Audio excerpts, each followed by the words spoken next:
আজকে শিলংয়ে আমাদের দ্বিতীয় দিন, আর দ্বিতীয় দিন আজকের আমরা বেরিয়ে পড়েছিলাম ভিউ পয়েন্ট দেখতে। তো এটাই ছিল আমাদের লাস্ট ভিউ পয়েন্ট। এটা হচ্ছে যোগীঘাট।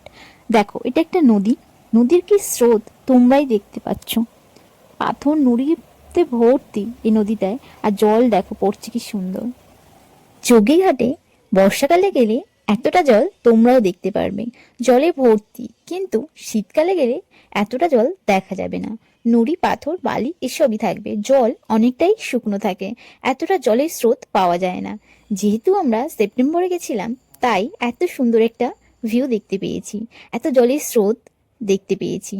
তো ওখান থেকে তো আমরা নামতে পারলাম না নদীতে, কারণ বড় বড় নুড়ি পাথরে ভর্তি। তাই বর্মশাই এই জায়গাটা খুঁজে বের করলো, আর আমরাও ওর সাথে নেমে পড়লাম এই জায়গাটায়। জানি না এই জঙ্গল পেরিয়ে আসলে নদী আসবে কিনা, তো জাস্ট একটা জায়গা দেখতে পেলো তাই নেমে গেল, সত্যি যদি নদীতে যাওয়া যায়। তো দেখলাম এখানে সত্যি নামার পরে নদীতেই চলে আসলাম। দেখো নদীটা কি সুন্দর বয়ে যাচ্ছে, জল কিন্তু ভীষণ ঠান্ডা ছিল। আর ঠান্ডা থাকবে নাই বা কেন, জলের স্রোতটা তো দেখো।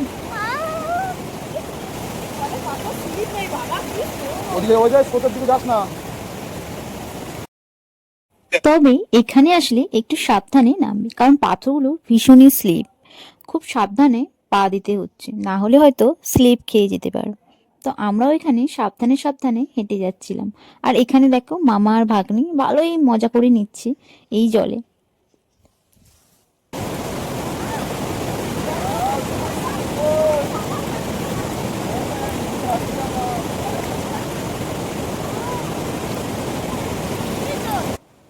জলের আওয়াজটা শুধু শুনতে পাচ্ছ, এত আওয়াজ, এত স্রোত জলে, যে ভীষণ আওয়াজ আসছে। আর আমি সেই ঝর্ণায় নামতে পারিনি, বউটার গাউন পরেছিলাম বলে, কিন্তু এখানে নেমেই পড়লাম। আমিও একটু আনন্দ উপভোগ করে নিলাম এই ঠান্ডা ঠান্ডা জলে।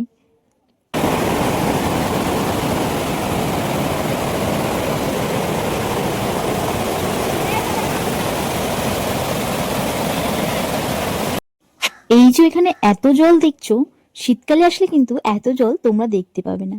তাই বর্ষাকালে আসলে এরকম সুন্দর দৃশ্য তোমরা উপভোগ করতে পারবে। উপরে ব্রিজও আছে, যোগীঘাট ব্রিজ। তোমরা যারা এরকম এত সুন্দর দৃশ্য দেখতে চাও, ছটপট চলে আসো শিলংয়ে, কারণ এই দৃশ্য তোমরা পাহাড় ছাড়া দেখতে পারবে না, পাহাড়ে এত সুন্দর দৃশ্য উপভোগ করতে পারবে না।